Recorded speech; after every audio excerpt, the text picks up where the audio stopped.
studied the lives of the Khulafa, and I've studied the lives of all the kings. And since the Khulafa Rashidun and Umar ibn Abdul Aziz, the Muslims never had a man who was as upright and caring and compassionate as Nuruddin Zinki rahmatullah alayh. Meaning, for 450 years the Muslims never had a man like Nuruddin Zinki rahmatullah alayh. Once his wife came to him, and he would give his wife a stipend based upon some money that would come from Hama. He had 3 shops in Hama, and she came to him and she said, I need more money.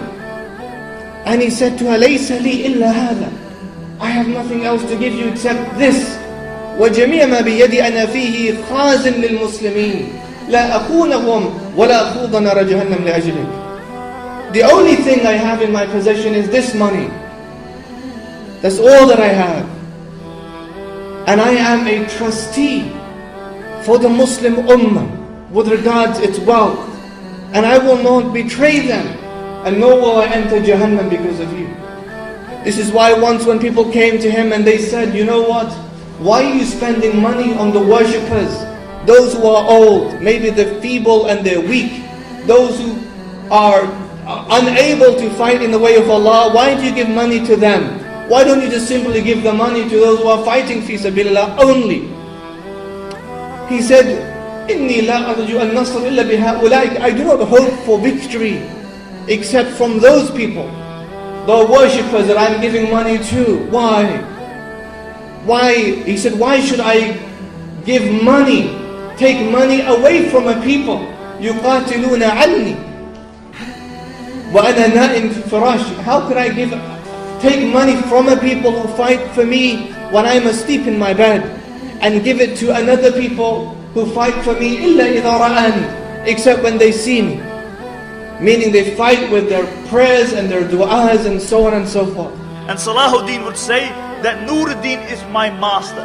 He modeled himself on Nuruddin. And as I said, if there was no Nuruddin, there would have been no Salahuddin. As a poet says, he said, Kam taraka al-awwal lil-akhir. He said, how often somebody else sows the seeds and he does all the root work, and those who come later, they reap the fruits of it. Zinki was part of the Seljuk Empire, and he ruled over Syria, and he was the mentor of Salah ad-Din al-Ayyubi. One time, Nuruddin, after praying Tahajjud, he went to sleep, and in his dream he saw Rasulullah sallallahu alayhi wasallam. And Rasulullah sallallahu alayhi wasallam, in that dream, he pointed out 2 men with blonde hair, and he told Nuruddin, which his first name is Mahmud, Ya Mahmud, save me from these 2 men. Mahmud woke up from the dream. He was, surprised. What kind of dream is this? And he did not pay much attention to it until he saw it 3 times in a row. Ya Mahmud, save me from these 2 men. Allahu Akbar. Jamaluddin al-Mawsili advised him to not to tell anyone and to immediately go to Medina. It said it took 16 days to arrive, and when he arrived there, the governor of Medina was surprised because he was not notified that he was coming. He inquired about the trip. Nuruddin informed him why did he make this trip in the middle of the night and without any prior notice. So the governor asked the Sultan if he can recognize the 2 men he saw in the dream. He confirmed, yes, I can. So what they did is they announced all over Medina that the Sultan is here and he wants to provide a lot of food and gifts to everybody. So when this news spread in Medina, everybody started coming, and the whole idea was to see and find out if these 2 men were among the people coming and taking the gifts. So a lot of people came and they all get gifts and food, and they were not able to identify those 2 men. They were not among them. So when they finished, the Sultan asked the governor, are these the only people in Medina? That's it? There's nobody else? He said there are 2 men that came from Morocco recently. They have been praying a lot and they have been giving a lot of money to the people. They're very kind, they're very generous. So he said, can we see them? When they walked in, Immediately, the Sultan Nuruddin Zinki recognized that these are the same two men he saw in his dream. So after questioning them, the Sultan, seeing them in the dream, he knew that they are not telling the truth. So he went to their tent and looked, he did not find anything. And then he saw carpet, he took it out, and under it there was a lot of money. And after intensive search, they found that they dug a tunnel, and the tunnel is almost by the chamber. Allahu Akbar. They admitted to their mission, and they said, we are here to steal the body of Rasulullah sallallahu alaihi wasallam. And they were Christians, Moroccans, and they want to take it back to Rome. They were sentenced and they were executed. Now, after this incident, Nuruddin Zinki ordered a trench to be dug around the sacred chamber, and the trench will be filled with molten lead in order to prevent any future attempts to steal the body of Rasulullah sallallahu alaihi wasallam. Allahu Akbar. There is a couple of lessons. Number one, Allah subhanahu wa ta'ala, He said in Surah Al-Ma'idah, وَاللَّهُ يَعْصِمُكَ مِنَ النَّاسِ. Ya Muhammad sallallahu alayhi wa sallam, Allah defend you, Allah protect you from nas, from mankind. And He told us in many places in the Quran that whomsoever harm Rasulullah sallallahu alayhi wa sallam will be harmed in the dunya and in the akhirah. How the leaders of the past, when they heard that there is something harmful to Rasulullah sallallahu alayhi wa sallam, immediately themselves did something.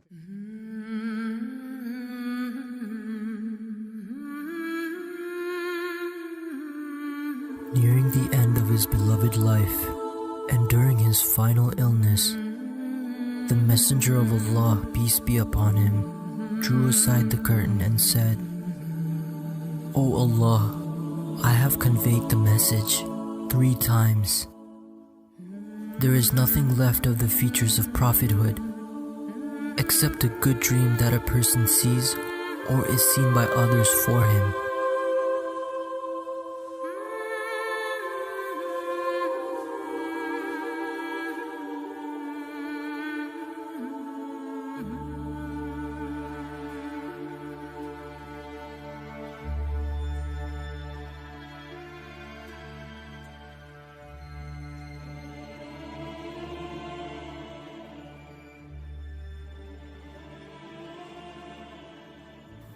When analyzing this hadith in depth, we can understand that dreams play an important part in the religion of Islam. In fact, so crucial were dreams that Sumra ibn Jundub said, whenever the Prophet finished the dawn prayer, he would look at us and ask, who of you had a dream last night? So if anyone had a dream, he would describe it, and the Prophet would discuss the dream. Furthermore, Abu Sa'id al-Khudri, may Allah be pleased with him, narrates the Prophet, peace and blessings of Allah be upon him, said, if any one of you sees a dream that he likes, this is from Allah, so let him praise Allah for it and talk about it to others. If he sees other than that, a dream that he dislikes, this is from Shaitan, so let him seek refuge with Allah from its evil and not mention it to anyone, for it will not harm him.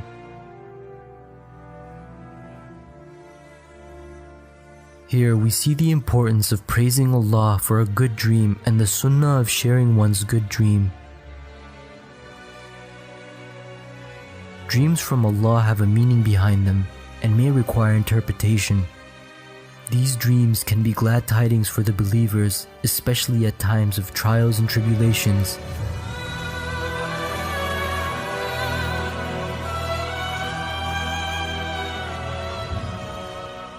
These dreams are a source of comfort for the believers in order to keep them firm in their deen.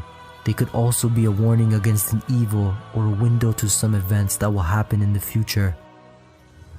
However, new Islamic laws and legislations cannot be derived from such dreams, as our deen is complete and was perfected before the death of the Prophet, peace and blessings of Allah be upon him.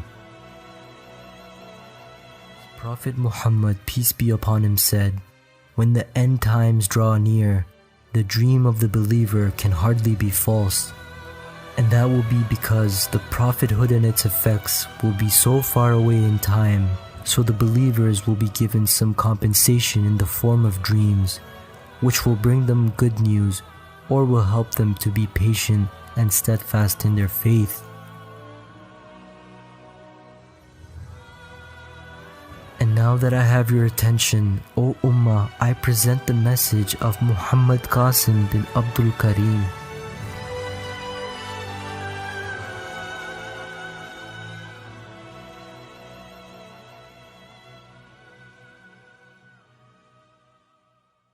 Bismillahir Rahmanir Rahim. AssalamiAlykum wa rahmatullahi wa barakatuh. I bear witness that there is no God but Allah, and Muhammad sallallahu alayhi wasallam is the last and final messenger of Allah. My name is Muhammad Qasim bin Abdul Karim. I am a simple Sunni man from Pakistan in my early 40s, and for the last 28 years of my life, I have been seeing dreams in which Allah subhanahu wa ta'ala and Prophet Muhammad sallallahu alayhi wasallam have directly spoken to me. I was about 12 years old when I saw my first divine dream with both Prophet Muhammad sallallahu alayhi wasallam and Allah subhanahu wa ta'ala. In the years that followed, I had many such dreams, and I would mainly keep these dreams to myself. On April 2014, Allah subhanahu wa ta'ala told me, Qasim, I want you to tell the whole world about your dreams, and I want everyone to know who you are. And with that command, I began sharing my dreams with my family members, friends, and neighbors. I also shared my dreams with some government officials and politicians through email. However, it seemed that no one was believing in me and my dreams, and they all ignored me. I felt like I was on a fool's errand, so soon after, I stopped sharing my dreams. A few months later, on December 2014, Muhammad sallallahu alayhi wasallam appeared twice in my dreams and said, Qasim, you have to save Islam in Pakistan by sharing your dreams. At the time, I felt as if I had done enough, that I've shared my dreams with many people who ended up not believing in me. What more could I do? I was confused. Every time I lose hope, I would be given glad tidings in my dreams and be told, Qasim, do not despair the mercy of Allah. Allah does not waste the rewards of those who are patient, and Allah is the best disposer of affairs. This refreshes my iman and keeps me firm on accomplishing the task Prophet Muhammad sallallahu alaihi wasallam has appointed me with. I do not see Allah. I just feel His presence in my dreams. I feel that Allah is on Arsh al-Azim, His magnificent supreme throne, which extends beyond the heavens and the earth, and His voice is coming down, descending from beyond the sky. Sometimes I see a very magnificent nur, emanating with a radiance I cannot describe, and His voice resonates from within it. I am not saying that this nur is Allah, but rather it is a magnificent version of nur that Allah created. Allah is beyond everything to be classified as a nur, and He is the creator of nur. The voice of Allah is unbelievable.